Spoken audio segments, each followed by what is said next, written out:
Hi, everyone. Good afternoon. My name is Rupa, and I lead the brand solutions team for Google across Southeast Asia. It's great to be here today, and thank you for inviting me. So, on to business, and specifically creativity that means business.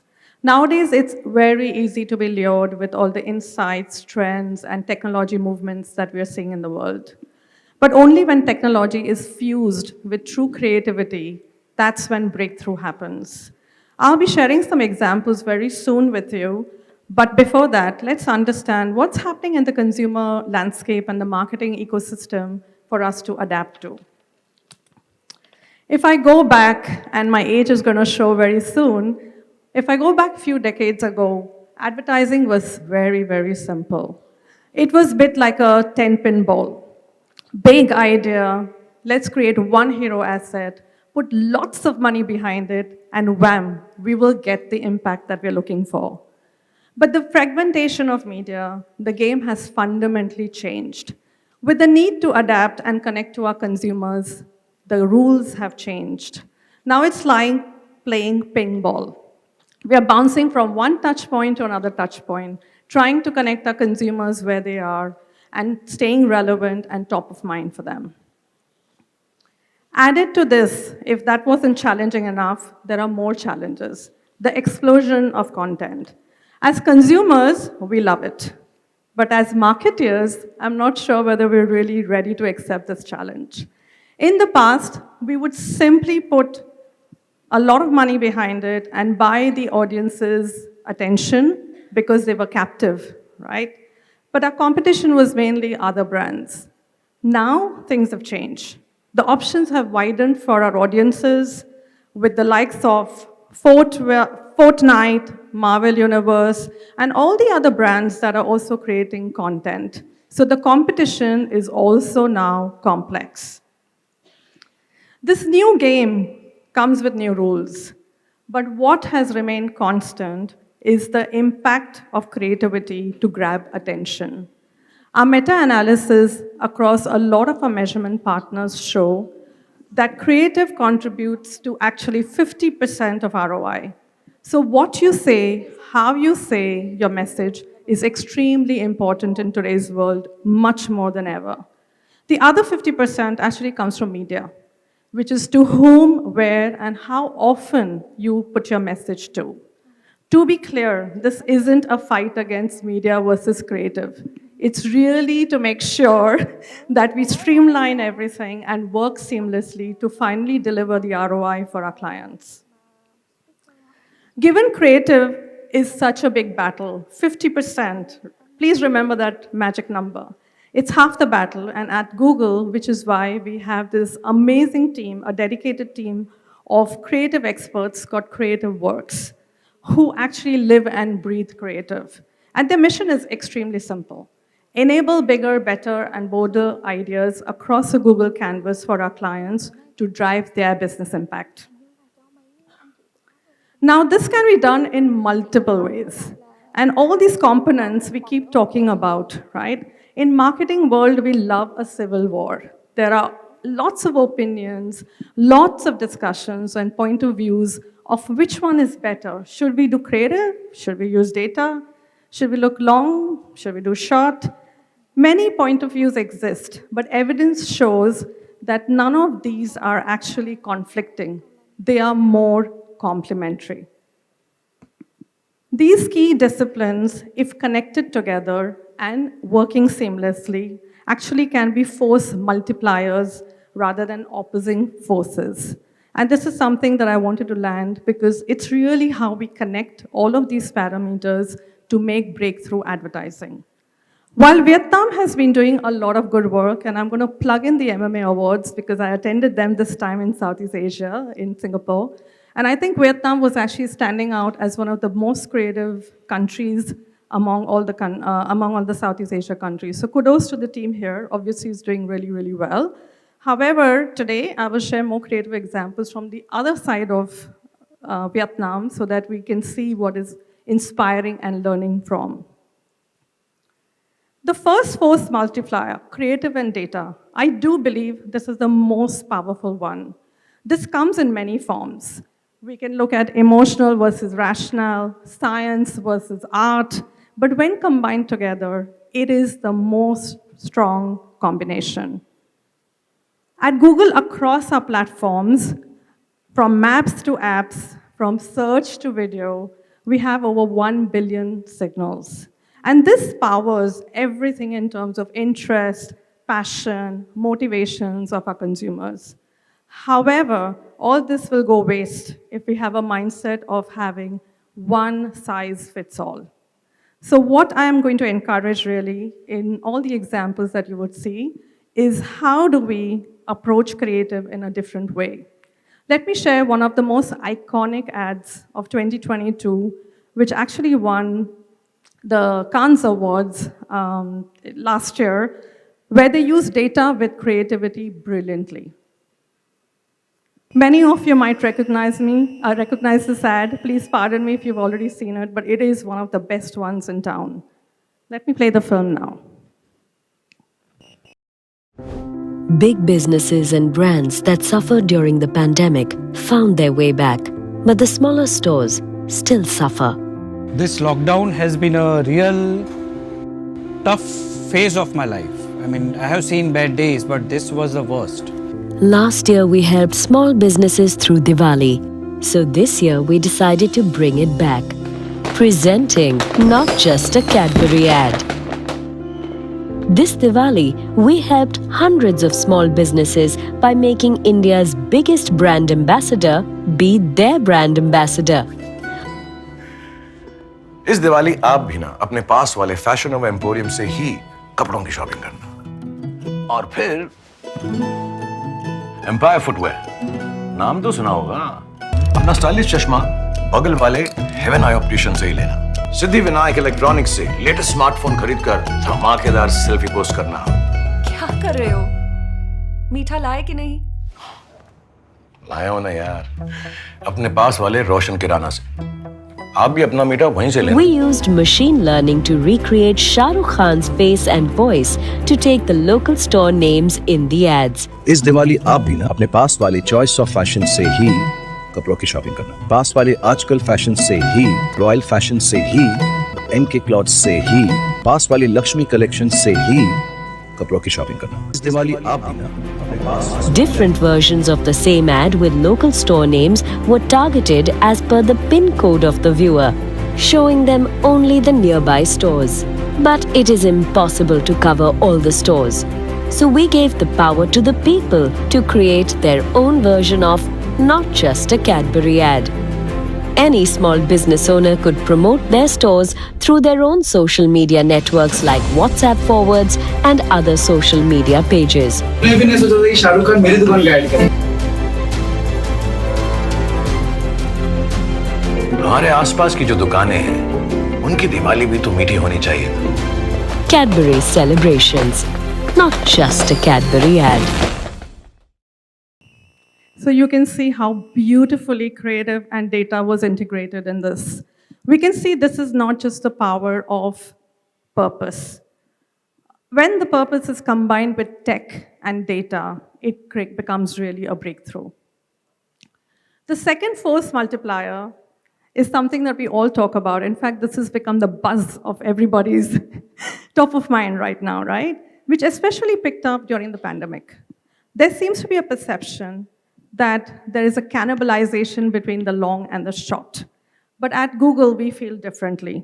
There is more than enough in modern marketing to have both these side by side and actually make use of this in a much better way.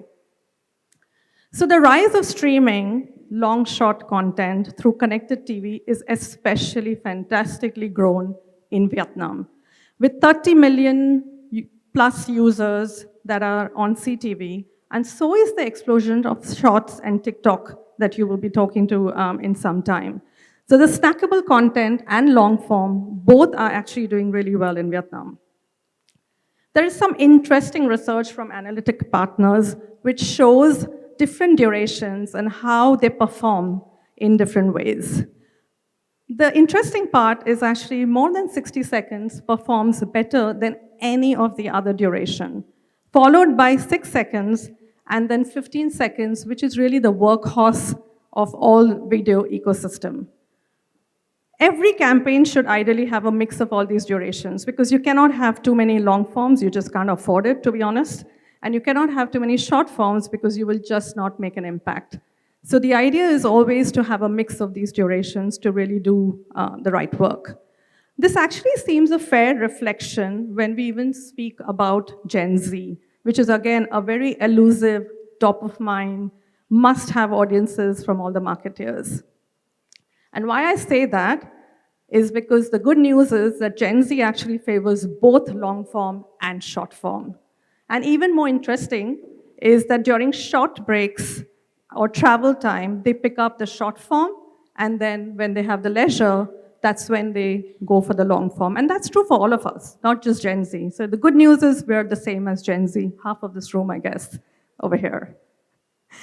When it comes to long form, one of the classic questions always asked to us is how long is long and how good can it work? The answer to that really is as long as you make it interesting, nothing can stop you. Recently, Nissan produced a 4-hour-long video. And guess what? They got 11 million views. So absolutely, if you know what your audience is looking for, and if you have the content that can work, go for it. Nothing should stop you. I'm going to play a small video of GoPay in Indonesia, and they use long form brilliantly for Gen Z. It was for their e-wallet launch, and let's have a look. Sahabat-sahabat tercinta, saya akan menyiapkan rendang kikil yang enak. Yang buat Mas Bro, mari kita lihat.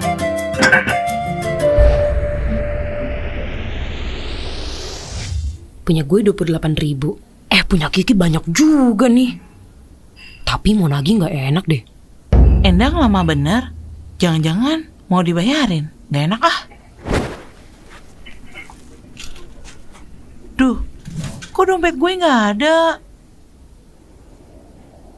Wah, aroma-aromanya nggak enak nih. Gimana kalau kita besarkan apinya biar berebek-berebek? Duh, beneran nggak bawa duit sama sekali nih. Begitu bumbu sudah masuk semua, jangan diaduk dulu. Perasaan gue kok jadi campur aduk gini ya? Tagih nggak ya? Tagih aja deh. Ki, loh, Ki. Jangan dulu, belum mateng. Bandingin.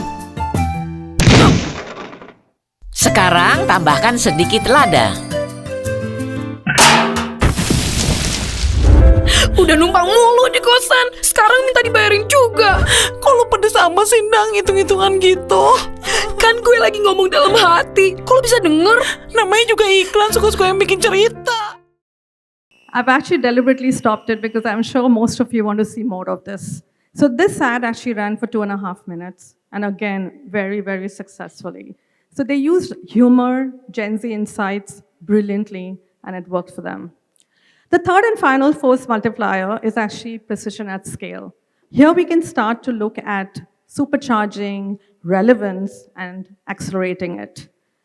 We all know this instinctively, but finally, now we have some, you go to the next one actually. So we can supercharge and accelerate relevance in a big way. We know this already in terms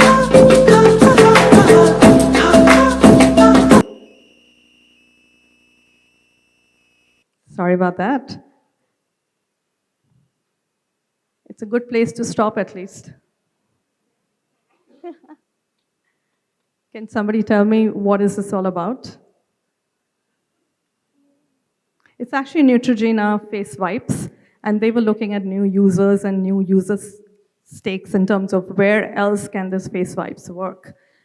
And they came with insights from search. Okay, we're back. Sorry about that.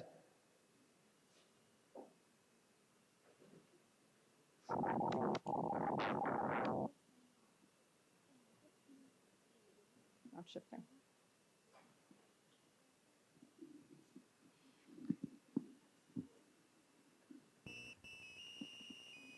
Sorry about that. All right.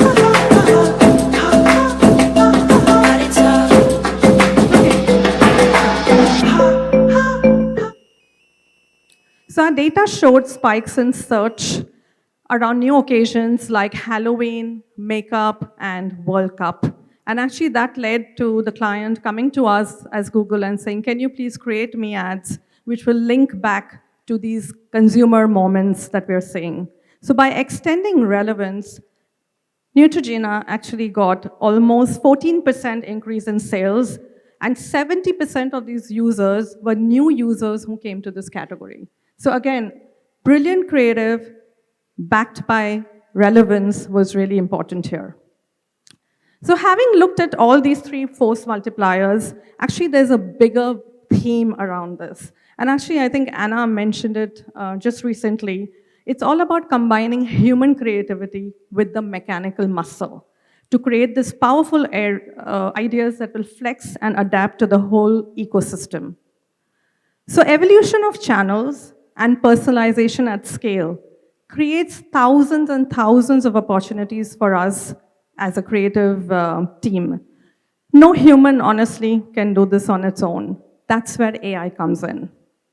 Our AI-powered solutions take away the heavy lifting and take everything else at scale for you. I like to showcase and end this with a fantastic ad, best-in-class example on how they have used the whole Google Canvas brilliantly.